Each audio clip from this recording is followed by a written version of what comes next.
সবাইকে আন্তরিক স্বাগতম টিএম মাশাল্লাহ এগ্রোতে। বন্ধুরা, আজকে আপনাদের আমার খামারের দেশি মুরগির ছোট্ট বাচ্চাগুলোর একটি সুন্দর আপডেট দেখাবো। আপনারা দেখতে পাচ্ছেন আমার দুটি দেশি মুরগি বাচ্চা ফুটিয়ে বের করেছে।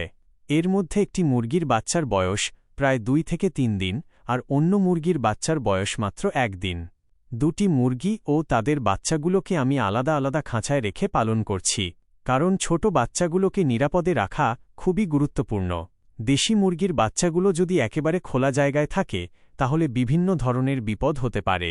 বিশেষ করে কুকুর, বিড়াল কিংবা অন্য কোনো প্রাণী ছোট বাচ্চাগুলোকে ধরে নিয়ে যেতে পারে। আবার বৃষ্টি, ঠান্ডা, অতিরিক্ত গরম বা ভেজা পরিবেশের কারণেও বাচ্চাগুলো অসুস্থ হয়ে পড়তে পারে। তাই আমি আমার মুরগি ও বাচ্চাগুলোকে এভাবে আলাদা খাঁচায় রেখে পালন করছি। এতে মুরগিগুলোও নিরাপদে থাকে এবং বাচ্চাগুলোর ওপর সহজে নজর রাখা যায়। এখন দেখুন, এই মুরগির সঙ্গে যে বাচ্চাগুলো রয়েছে এগুলো মাত্র কয়েকদিনের, আর অন্য খাঁচায় যে বাচ্চাটি রয়েছে সেটি তো মাত্র 1 দিনের। এত ছোট বাচ্চাদের জন্য নিরাপদ ও আরামদায়ক পরিবেশ খুবই গুরুত্বপূর্ণ। তবে খাঁচায় রাখার সময় অবশ্যই খেয়াল রাখতে হবে যেন খাঁচার ভেতর অতিরিক্ত গাদাগাদি না হয়, বাতাস চলাচলের ব্যবস্থা থাকে এবং খাঁচা শুকনো ও পরিষ্কার থাকে। এখন আমি আমার এই ছোট্ট দেশি মুরগির বাচ্চাগুলোকে খাবার দিচ্ছি। এখানে আমি সোনালি স্টার্টার ফিড দিচ্ছি।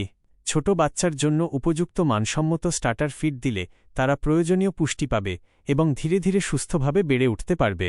শুধু খাবার দিলেই হবে না, সবসময় পরিষ্কার পানি দিতে হবে। খাবার ও পানির পাত্র নিয়মিত পরিষ্কার করতে হবে এবং বাচ্চাগুলো যেন ভেজা বা নোংরা জায়গায় না থাকে সেদিকেও খেয়াল রাখতে হবে। দেখুন, বাচ্চাগুলো কি সুন্দরভাবে খাবারের দিকে এগিয়ে আসছে। ইনশাআল্লাহ এভাবে নিয়মিত যত্ন, নিরাপদ পরিবেশ এবং সঠিক খাবার দিতে পারলে বাচ্চাগুলো ধীরে ধীরে বড় হয়ে সুন্দর দেশি মুরগিতে পরিণত হবে। আর বন্ধুরা, এই বাচ্চাগুলো আজ 1 দিনের, 2 দিনের বা 3 দিনের। সামনে এগুলো কিভাবে বড় হয়, কত দ্রুত বেড়ে ওঠে এবং মুরগিগুলো কিভাবে বাচ্চাগুলোকে বড় করে সেই আপডেটও আমি আপনাদের নিয়মিত দেখাবো। তাই টিএম মাশাল্লাহ এগ্রো চ্যানেলটি এখনই সাবস্ক্রাইব করে আমাদের সঙ্গে থাকুন। ভিডিওটি ভালো লাগলে একটি লাইক দিন, কমেন্ট করে আপনার মতামত জানান এবং খামারি ভাইদের সঙ্গে ভিডিওটি শেয়ার করুন। আবারও দেখা হবে দেশি মুরগির বাচ্চাগুলোর নতুন কোনো আপডেট নিয়ে। সবাই ভালো থাকবেন, সুস্থ থাকবেন। আল্লাহ হাফেজ।